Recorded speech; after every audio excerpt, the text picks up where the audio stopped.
लेकिन हमने उनको कुछ नहीं दिया। हमसे वो मांगते क्या थे? हमारे अवगुण, हमारी अज्ञानता मुझको दे दो, पर हमने छोड़ा नहीं। अवगुणों को भी नहीं दिया और हमारी अज्ञानता भी नहीं दिया। हमारी बात को तो छोड़ो, लेकिन जो हमेशा साथ रहते थे उन्होंने भी उनको नहीं पहचाना। तो पहले आपको इस पुण्य कर्म के समय में, इस पुण्य तिथि के समय में एक सूचना देना चाहता हूं कि आप ऐसी भूल मत करना। तुम किसी को पहचान नहीं सकते, क्योंकि वो दृष्टि आपके पास में नहीं है। भले ही अच्छा बुरा कहोगे, ये अच्छा है वो बुरा है, वो भी ऊपर ऊपर, असली तरह से नहीं जानोगे। तो इसके लिए मैं सीधा रास्ता आपको बताता हूं। कभी भी किसी को अच्छा मत कहना और कभी भी किसी को बुरा मत कहना। बातें छोटी है, लेकिन तुम्हारे हित की है। यह हित की बात मैं दाता के पुण्यतिथि में आपको समझा रहा हूं कि आप किसी को छोटा मत समझना, किसी को बड़ा मत समझना। इस धरती पर ना कोई छोटा है ना कोई बड़ा है, पर अज्ञानता में डूबे है, ज्ञान नहीं हुआ। हर इंसान के शरीर में उसने ऐसी रचना कर दी है कि जो विश्व में है, पूरे विश्व में, पूरे ब्रह्मांड में, वह सारी रचना तुम्हारे शरीर में। इस रचना को समझना बड़ा मुश्किल है। इसीलिए गुरु महाराज ने कहा था कि गुरु की शरण लेना तेल निकल जाता है। तो यह बात 100% सत्य है। जो लोग धर्म के रास्ते पे चलते हैं, तो आज तक का इतिहास है, उनके ही लोगों ने उनको सताया, मामूली नहीं। यीशु ख्रिस्ती को जब बाउंड्री पर लेके जाना था और उनको कील ठोकना था, तो वह लकड़ा उनके एक कंधे पर दिया और ले गए, और लकड़े को गाड़ कर उनको ऐसे हाथ करके, दोनों हाथ, पैर ऐसे करके वहां उनको कील ठोका, यानी खिले मार दिए। कितनी तकलीफ हो रही थी? कुछ नहीं। वो अंतर ही अंतर कर रहे थे कि हे प्रभु, ये नादान है, इनको समझ नहीं है, तो इनको माफ कर देना।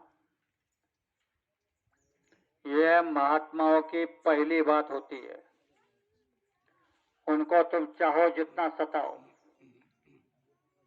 उनको चाहे जितना अपमानित करो, चाहे जितना सम्मानित करो, उससे उनसे कुछ लेन देन नहीं।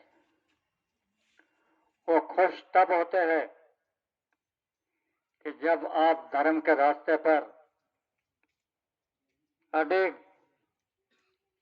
अडिग होकर के चलते।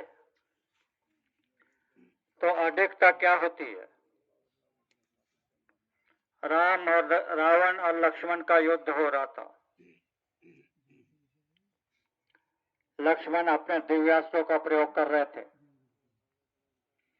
रावण भी अपने अस्त्रों का प्रयोग कर रहे थे, लेकिन लक्ष्मण अनावर हो रहा था तो रावण ने अमोघ शक्ति का प्रयोग किया। आप नहीं जानोगे अमोघ शक्ति क्या होती है। वह बड़े बड़े राक्षसों का सफाया करती है।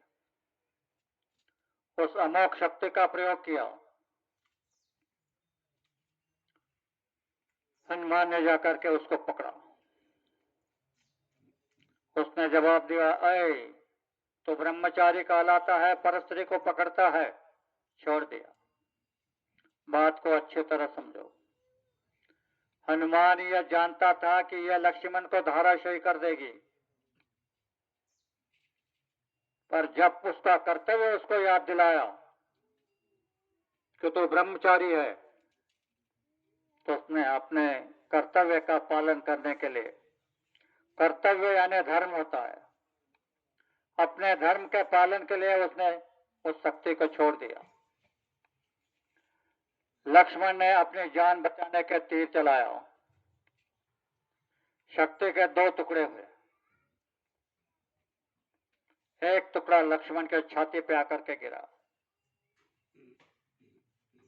लक्ष्मण मूर्छित हो गए।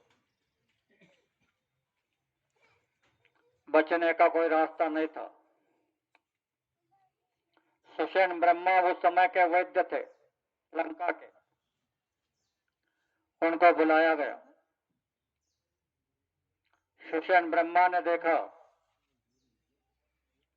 कि इनको संजीवनी की जरूरत है। राम को कहने लगे, सूरज निकलने से पहले अगर कोई संजीवनी लेकर आएगा तो लक्ष्मण बच सकता है, नहीं तो समझ लो ये आपके हाथ से चला गया।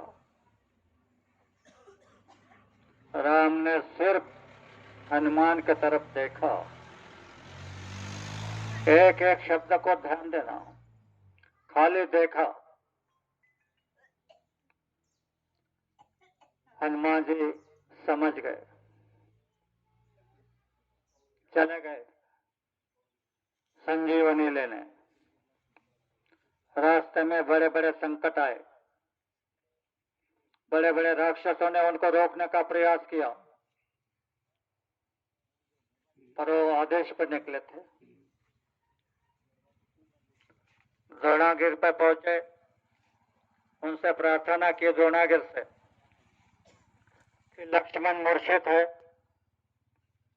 संजीवनी की जरूरत है, तो मुझे संजीवनी दे दो। तो द्रोणागिर ने जवाब दिया